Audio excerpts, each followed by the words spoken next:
அன்பு தந்தையர்களே, இந்த தியானம் தொடங்கிய பொழுது இறுதி நாள் திருப்பலியில் உங்களோடு எந்த கருத்திலே பகிர்ந்து கொள்ளலாம் என்று சிந்தித்தேன். ஒரு கருத்தை நான் தீர்மானித்தேன். ஆனால் அதன் பிறகு நடந்த ஒரு சில நிகழ்வுகளை பற்றி கேள்விப்பட்ட பொழுது சம்பந்தப்பட்ட குருக்கள் என்னிடம் வந்து பேசிய பொழுது, சரி, இது சரியான நேரம், அதை பற்றித்தான் பேச வேண்டும் என்று நான் முடிவு செய்தேன். ஆனால் திருப்பலிக்கு முன்பாக தந்தை சாம்சன் அவர்களிடம் இதை பற்றி பேசப் போகிறேன் என்று சொன்ன பொழுது அவர் சொன்னார், கொஞ்சம் பாசிட்டிவாகவே சொல்லுங்க, அதுதான் நல்லது என்று சொன்னார். அதையும் ஏற்றுக்கொண்டு அந்த கருத்திலே தான் எனது சிந்தனைகளை உங்களோடு பகிர்ந்து கொள்ள விரும்புகிறேன். பொதுவாக நான் மறைவுரைகளில் அல்லது மற்ற உரைகளில் நான் கடுமையாக பேச மாட்டேன். முக்கியமாக மக்களிடம் ஒப்புரவரிச்சான் வழங்கும் பொழுதோ மறைவுரைகளிலோ நான் கடுமையாக பேச மாட்டேன். பொதுவாக ஆண்டவருடைய இரக்கத்தை, மன்னிப்பை, இதைத்தான் அதிகமாக வலியுறுத்துவேன்.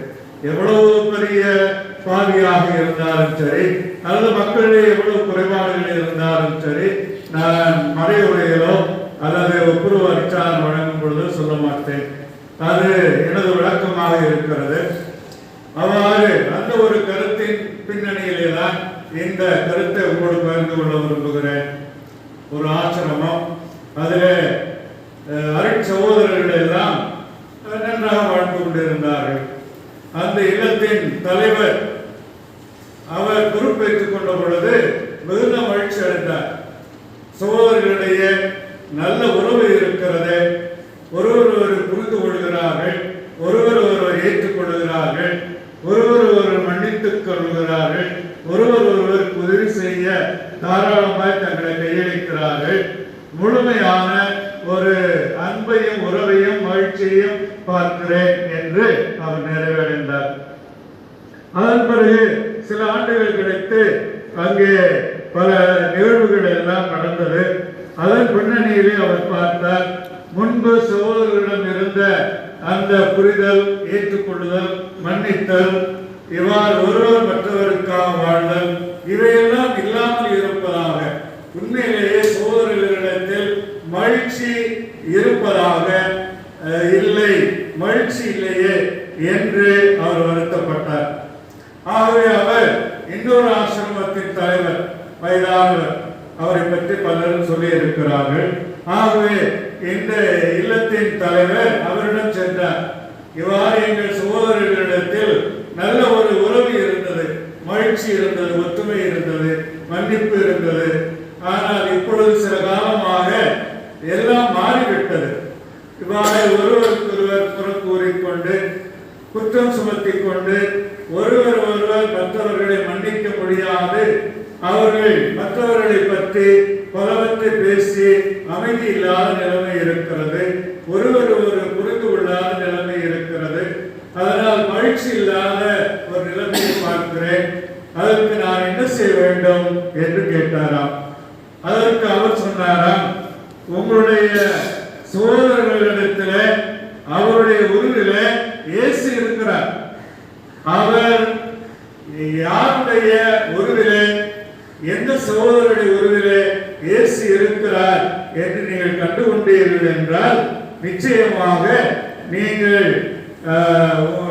மீண்டும் உங்களுடைய இல்லத்திலே சகோதர வாஞ்சையும், அன்பும், உறவும், மன்னிப்பும், ஒற்றுமையும், மகிழ்ச்சியும் ஏற்படும் என்று சொன்னாராம். இந்த இல்ல தலைவர் தன் சகோதரர்களிடத்திலே வந்து இவ்வாறு சொன்னாராம், நம் சகோதரர் ஒருவர் உருவிலே பேசி இருக்கிறாராம். அவர் யார் என்று நாம் கண்டுகொண்டோம் என்றால் நிச்சயமாக நாம் முழுமையான ஒரு ஒன்றிணைந்த குடும்பமாக நாம் வாழ்வதற்கு வாய்ப்பு உண்டு என்று அவர் சொல்லுகிறார் என்று அவர் சொன்னாராம். அப்பொழுது அதை எல்லோரும் கேட்டுவிட்டு, இந்த இல்ல தலைவருடைய ஒருவரை ஏசி இருப்பாரோ, இல்லை நமக்காக தினமும் உணவு தயாரித்து வழங்குகின்ற சகோதரர் இருக்கிறாரே, அவர்கள் ஒருவரே இருப்பாரோ, அல்லது ஒவ்வொரு நாளும் வாயிலில் வந்து ஏழைகளுக்கு உணவு வழங்கி கொண்டிருக்கும் சகோதரர் உருவிலே அவர் இருப்பாரோ என்று ஒவ்வொருவராக சிந்திக்க தொடங்கிய பொழுது எல்லாருடைய உருவிலும் இயேசுவை காண அவர்களால் முடிந்ததாம். அவ்வாறு செய்ய முடிந்ததன் விளைவாக அவர்களின் இல்லத்திலே மீண்டும் மகிழ்ச்சியும் ஒற்றுமையும் நிறைவாக ஏற்பட்டதாம். அன்பார்ந்தவர்களே, இவ்வாறு நாமும் நம் சகோதரர்களிடத்தில் இயேசுவை காண கற்றுக்கொள்வோம் என்றால் நிச்சயமாக நம்முடைய நல்ல உறவும் ஒன்றிப்பும் இருக்கும். இயேசுவை பார்க்கிறோம், அவருடைய குறைகளை பார்ப்பதில்லை, மாறாக இயேசுவை பார்ப்பதன் விளைவாக நான் நல்ல ஒரு உறவிலே வாழ முடியும், மன்னிக்க முடியும், விட்டு கொடுத்து வாழ முடியும், சோதரருக்கு உதவியாக இருக்க முடியும், தடையாக அது இணைஞ்சலாக இருக்க முடியாது. ஒருவேளை அந்த நிலைமை இல்லாதிருக்கிறதோ என்ற ஒரு அச்சம் எனக்கு எழுகிறது. Coin killed his own brother out of jealousy. Jealousy is a harmful thing. It's a sin, I would say. Character assassination we do. Character assassination is a kind of murder. Through our anonymous letters, they are coming not only in our diocese, we don't justify at the same time. So there are many anonymous letters each of us get from our fellow priests, not from people. Don't think people do that. I don't think. Rarely, very rarely, people do that. Many fellow priests do that. I got anonymous letters. After making appointments and transfers, I received 2 anonymous letters. I don't know whether others received the same copy or not. I don't know. He has said, you have proved that you are mentally, physically sick. One of the statements that he has made. I think Secretary will know, others may not know. So, such things we write, I don't know, out of anger, jealousy, hatred, or revengefulness, I don't know. Whether that priest expected some important post or he was disappointed that he was not considered for a big office or big institution, I don't know. God alone knows. But I have forgiven him. I don't know who wrote that anonymous letter. But more than me, many of you have been hurt. More than me. I easily forget. God is there. In prayer I surrender everything. So, but more than me, there are many priests who are deeply hurt because of anonymous letters and WhatsApp messages. ஒரு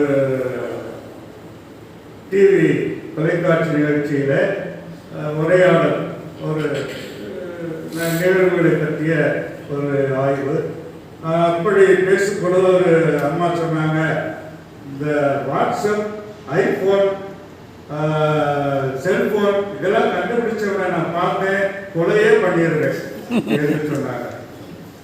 ஏன்னா என் மகன் வந்து தூங்குற நேரம் தவிர phone தான் கையில் வச்சிருப்பான், என்னதான் செய்யறான்னு தெரியல அப்படி என்று அவங்க சொன்னாங்க. இது நல்லதுக்காக பயன்படுத்தப்பட வேண்டிய சாதனங்கள் நாம் தீமைக்காக பயன்படுத்துகிறோம் என்பதுதான் வருத்தத்துக்குரிய செய்தி.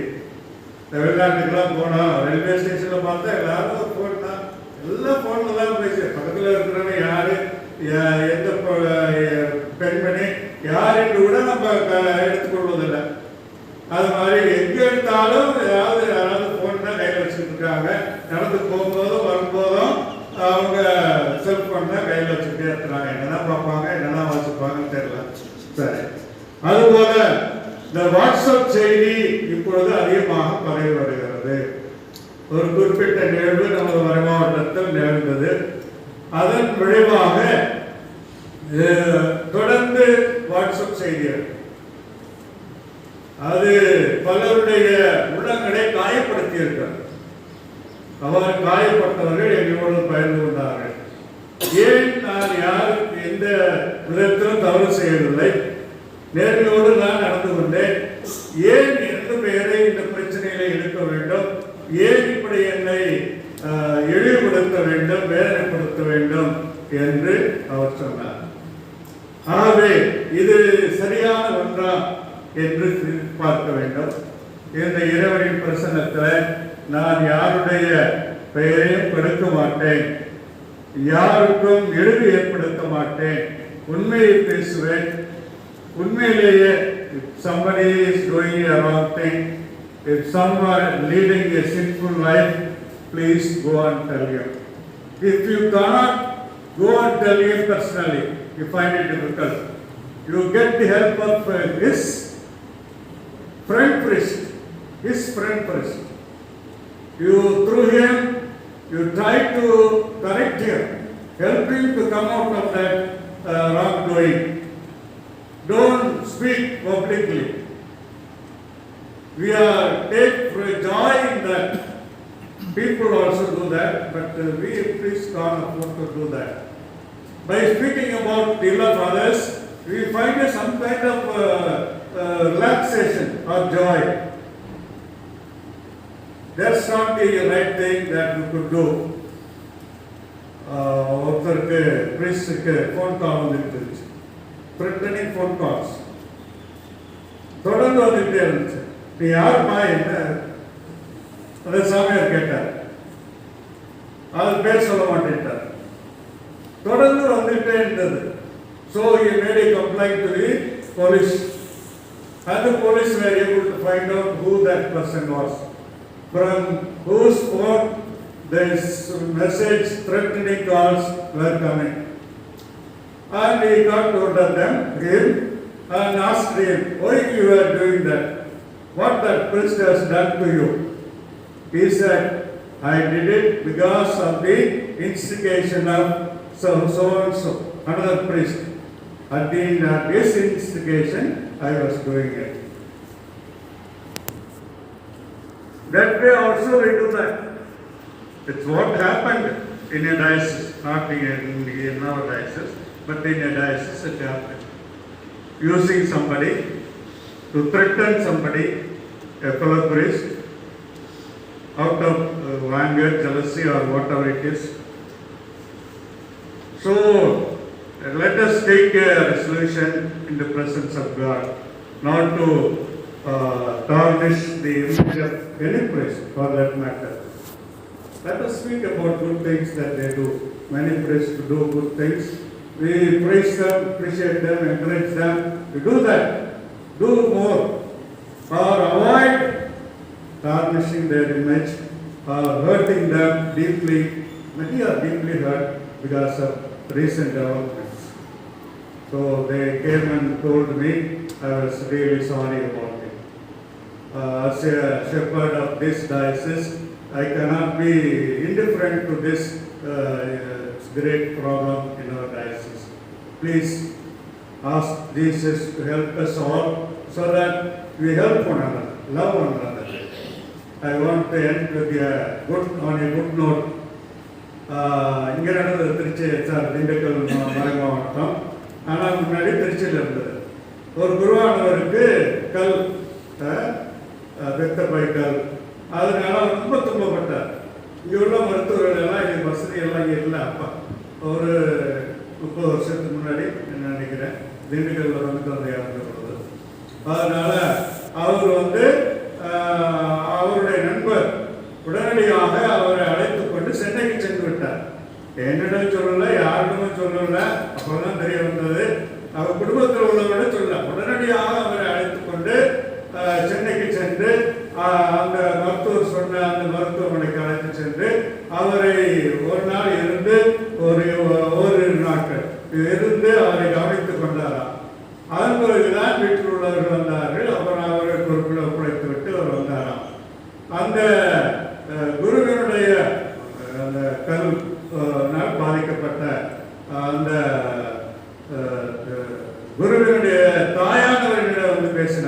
இது உண்மையானது. அவர் என்ன சொன்னார்? பரவாயில்ல, குருக்களிடம் இவ்வளவு தூரம் ஒரு பரிவு இருக்கும், ஒரு பாசம் இருக்கும் என்று நான் நினைக்கவே இல்லை என்று அந்த தாய் சொன்னார். திண்டுக்கல்ன்றது இப்போ அந்த குருக்கள் இருக்காங்க. யாருன்னு அவங்களுக்கு தெரியும், அவங்களுக்குலாம் தெரியாது. ஆனால் இங்கே இருக்கிறார்கள் அந்த குருக்கள். அதுக்கு அதை நான் கேட்ட பொழுது எனக்கு மகிழ்ச்சியாக இருந்தது. அதுபோல கேட்கும் பொழுதுதான் எனக்கு மகிழ்ச்சி. அதற்கு மாறுபட்ட விதத்தில் கேட்கும் பொழுது எனக்கு வேதனையாகத்தான் இருக்கிறது. ஏன் குருக்களுக்கு எதிராகவே செயல்பட வேண்டும் என்ற எண்ணம் வேதனையை தருகிறது. ஆகவே அதை உங்களோடு இந்த மறைவுரையில் இறைவன் முன்னால் உங்கள் முன்னால் பகிர்ந்து கொள்ள விரும்புகிறேன். நமது உரையாளர் ரிச்சர்ட் டேவிட் அவரிடம் இந்த கருத்தை வெளியுறவு சொல்லியிருக்கிறார். அவரை பற்றி கடைசியாக நன்றி சொல்றேன். இருந்தால் இந்த கருத்தை அவர் வலியுறுத்தி சொல்லியிருக்கிறார். அவர் சொன்னதையும் நான் சொன்னதையும் நினைவில் கொண்டு நாம் ஒருவருக்கு ஒரு எப்பொழுதும் துணையாக இருப்போம். தவறிய வழியில் செல்கின்றவர்கள், தவறு செய்கின்றவர்களை அன்போடு திருத்த முயற்சி எடுப்போம். இல்லாவிட்டால் அமைதியாக ஜெபிப்போம். எதுவுமே இது செய்ய முடியாது அப்படின்னா ஜெபிப்போம். கடவுளுடைய வல்லமை அவர்களை அவருடைய எண்ணை மாற்ற முடியும் என்று நான் நம்புகின்றேன். அப்படி செய்வதற்கான அருளை தியான இறுதியிலே நாம் வேண்டி இந்த திருப்பலியை கொடுப்போம்.